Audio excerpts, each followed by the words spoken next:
පෙරපින් වියදම් කරලා ලංකාවේ ඉපදිලා නිකම්ම ඉන්න එකේ නම් තේරුමක් නැහැ.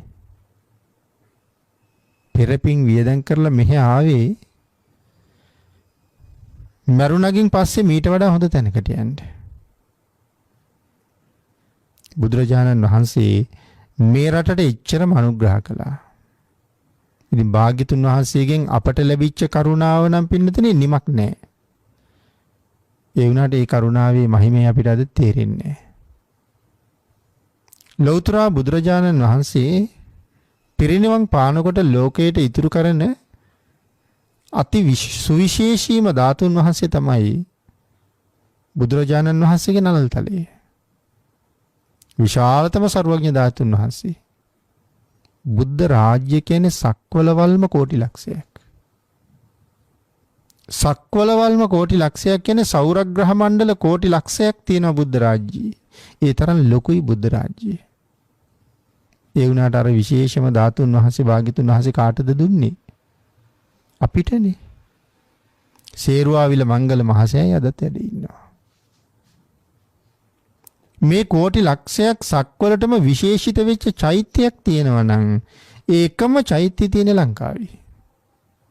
ඒ අනුරාධපුරයේ තියෙන මහා චෛත්‍යය. ඊට අමතරව විශේෂ ධාතුන් වහන්සේලා 7 නමක් භාග්‍යතුන් වහන්සේ අදිෂ්ඨාන කරනවා. එයින් 4 නමක් ලංකාවේ වැඩ ඉන්නවා. ඒ ලලාට ධාතුන් වහන්සේ, තූපාරාම සෑයේ වැඩ ඉන්න අකු ධාතුන් වහන්සේ, මහනුවර වැඩ ඉන්න වාම දළදා වහන්සේ, සෝමාවතී වැඩ ඉන්න දකුණු දළදා වහන්සේ. විශේෂ ධාතුන් වහන්සේලා 7 නමෙන් 4 නමක් ලංකාවට දුන්නා. ඒ වුණාට රාජ්‍ය අනුග්‍රහය පවා විශේෂයෙන් ලැබිලා තියෙන්නේ එක දළදා වහන්සේ නමකට විතරයි. ඒ කියන්නේ අනික් ධාතුන් වහන්සේලගේ වටිනාකමවත් අපි තේරුම් අරගෙන නැහැ. අපි අනුරාධපුරයේ ගියත් ශ්‍රී මහ බෝධිය ගාවටයි මහසෑය ගාවටයි ගිහිල්ලා යනවා මිසක් තූපාරාමයේ පැත්තේවත් යන්නේ නැහැ. ඒ වුණාට පින්නතේ අට කතාවල් වගේ අපේ ධර්ම ග්‍රන්ථවල සඳහන් කළේ බුදුරජාණන් වහන්සේ පිරිනිවන් පෑවට පස්සේ නතර වෙන්නම ලංකාවට වෙඩි තූපාරාමයට කියලා. එනට අපි තූපාරාමයේ පැත්තේ යන්නේවත් නැහැ. ඒ කියන්නේ භාග්‍යතුන් වහන්සේ දුන්න සම්පත් වලින් අපි ප්‍රයෝජන ගන්නෙ නැහැ. ඉතින් ඒ නිසා මෙහි ඇවිල්ලා ඉපදුනාට අර වෙන රටක ගිහිල්ලා අත් දෙක පොරවගෙන ඉඳලා එනවා වගේ තමයි මෙහි ඉපදිලා මැරලා යන්න වෙලා තියෙන්නේ. මම මේ ලෝකේ ජීවත් වෙන කාලේ මම කරගත්ත කුසල ධර්ම පරලෝට වෙලා බලාගෙන ඉන්නවා මං එනකම් මොකටද?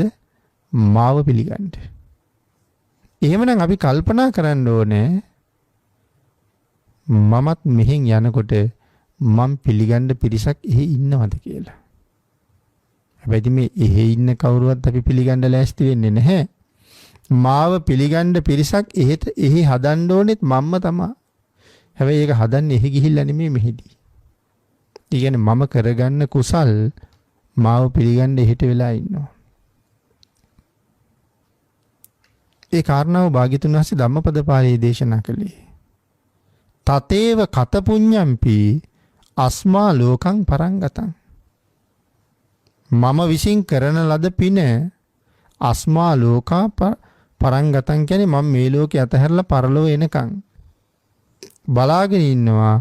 පුඤ්ඤානි පතිගං හන්ති. ඒ පින මාව පිළිගන්න බලාගෙන ඉන්නවා. කොයි වගේද? පියං ඥාතිව ආගතං.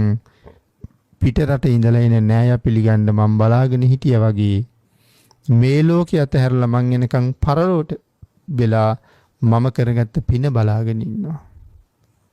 එහෙමනම් මේ රටේ වාගේ වාසනාවන්ත රටක ඉපදිලා අපිට දැන් තීරණයක් තියෙන්න ඕනේ. දැන් මැරුණත් හෙට මැරුණත් මාව පිළිගන්න පිරිසක් මං එහි හදලා ඉන්නවා කියලා. තමන්ගෙන් අහලා බලන්න ඕනේ. අද රැයට මෙහෙන් යන්න වුණොත් මාව පිළිගන්න කොච්චර පිරිසක් හිඳීද කියලා. ලොකු පිරිසක් ඉන්නවා කියලා දේරෙනවා නම් ගොඩක් සතුටුයි. මොකද බාල මහලු තරුණ කියලා ભેදයක් නැහැනේ පින්නතුනි. ඔබ ජීවිතේ අහන අන්තිම ධර්මදේශනාව මේක වෙන්නත් පුළුවන්. මම දේශනා කරන අන්තිම දේශනාව මේක වෙන්නත් පුළුවන්. අපි ඔක්කොම ගෙදරින් එළියට බහැලයි මෙතෙන්ට ඇවිල්ලා ඉන්නේ. නමුත් අපි කාටවත් විශ්වාසයක් නැහැ අපහු ගෙදර යනවා කියලා. අපි දවල්ට කෑම කාලා නම් ආවේ. අපි කාටවත් විශ්වාස නැහැ මේ ජීවිතේ ආයෙත් කෑම කයිද කියලා.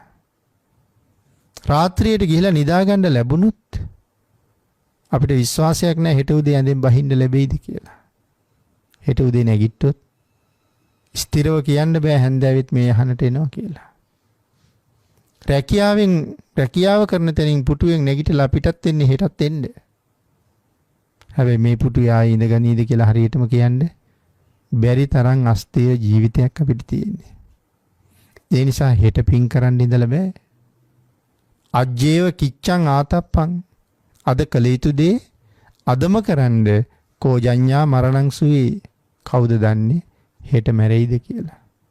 හැම වෙලාවෙම සූදානමක් තියෙන්න ඕනේ.